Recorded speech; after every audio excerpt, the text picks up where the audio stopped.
परतवाडा लैंगिक अत्याचार प्रकरणाच्या संदर्भात आमदार तायडे यांनी हिंदू समाजाच्या नेतृत्वाखाली पोलीस अधीक्षकांच्या कार्यालयासमोर आंदोलन केलंय। अमरावतीच्या परतवाडा लैंगिक अत्याचार प्रकरणामुळे अमरावती जिल्ह्यात सध्या अत्यंत तणावपूर्ण वातावरण आहे। आज सकाळी अचलपूर नगर परिषदेनं या निंदनीय घटनेतील आरोपी अय्याज अहमद तन्वीरच्या घरावर बुलडोझरची कारवाई केली। दुपारी भाजप आमदार प्रवीण तायडे आणि भाजपाचे राज्य प्रवक्ते शिवराय कुलकर्णी यांच्या नेतृत्वाखाली शेकडो भाजप अधिकारी आणि हिंदू समाजाचे सदस्य पोलीस अधीक्षकांच्या कार्यालयात पोहोचले। या निंदनीय घटनेविरोधात तीव्र निषेध व्यक्त करण्यात आला। पोलीस अधीक्षकांसोबत बैठकही घेण्यात आली। आरोपी अय्याजच्या कुटुंबियांनी बेकायदेशीर बांधकाम केल्याचेही उघड झालं। प्रवीण तायडे यांनी परतवाडा पोलीस आणि गुप्तचर विभागाच्या कार्यपद्धतीवरही नाराजी व्यक्त केली। सध्या परतवाडा शहरामध्ये पोलिसांचा मोठ्या प्रमाणात ताफा तैनात करण्यात आलेला आहे आणि सर्व व्यापारी वर्गाने सुद्धा आपले प्रतिष्ठाने पूर्णपणे बंद करून या घटनेला पाठिंबा दिला आहे। मग काय सांगायला या ठिकाणी आता आरोपी ताब्यात घेतलेला आहे, काय मागणी आणखी? आणि या जो बुलडोझर तल्ला तुम्ही स्वतः तिथं हजर होते, काय सांगा?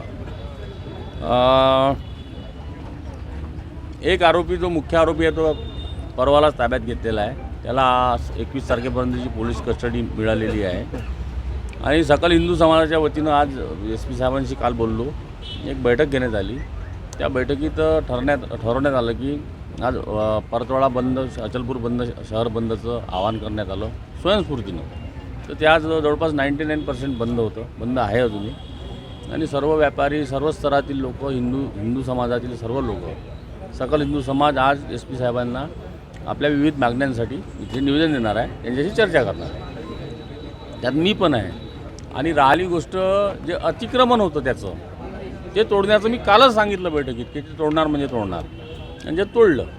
आता त्याचं जे अवैध बांधकाम त्यांनी अवैधच म्हणावं लागेल की त्यानं परमिशन नाही घेतली बांधकामाची वरच्या मजल्याची, तर त्याची 30 दिवसाची नियमानुसार त्याला नोटीस द्यावी लागते। त्याच्या घराला चिपकवलेली आहे। 30 दिवसानंतर ते पण पाडण्यात येईल याची मी ग्वाही देतो।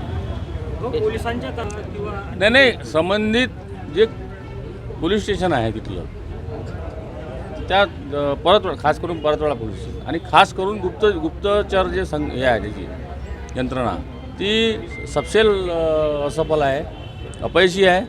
त्याच्यावरती ताशेरे ओढण्यासारखी गोष्ट आहे आणि त्याच्यासंबंधी मी आणि जुना स्टाफ आहे, मी निवडून याच्या आधीपासूनच PI जे आहेत ते आपापल्या पद्धतीनं अवैध धंद्यांचं जे हे आहे, बाकीच्या गोष्टी आहे, शहराचं विद्रुपीकरण आहे, ॲटो चालकांची मनमानी आहे, या सगळ्या गोष्टी महिलांना आणि मी एक हिंदू आमदार असल्यामुळं मला ते सहन होणार नाही आणि मी ते सहन करणार नाही। त्याच्यासाठी आम्ही आज ज्या प्रकारे इकडे बुलडोझर चालत आहे त्याचप्रमाणे काँग्रेस पक्षाने पण मागणी केली आहे की खरातचं पण घर तोडण्यात यावं, त्याबद्दल मी एवढा मोठा माणूस नाही आहे, मी माझ्या मतदारसंघाबद्दल बोलतो। ते खरातचं कोणतं घर आहे, काय आहे, ते निर्णय पण माननीय मुख्यमंत्री महोदयांचा झिरो टॉलरन्सचा जे मुख्य उद्देश आहे तो त्याच्याशी सगळी जनता सहमती। हो, एक होतं ज्याला 4 झालेले आहे संदिग्ध आणि याच्यापेक्षा जास्त मी कालच सांगितलं 12 ते 15 आरोपी याच्यात बसू शकते। हे साखळी आहे। आता ते तपासात निष्पन्न होईल, ते पोलिसांची माझी भेट नाही आहे, आज निष्पन्न होईल, आज ते सांगण्यात येईल, त्यानुसार मग तुम्हाला सांगते। SITची मागणी? हो, SITची मागणी आहे, SITची मागणी आहे।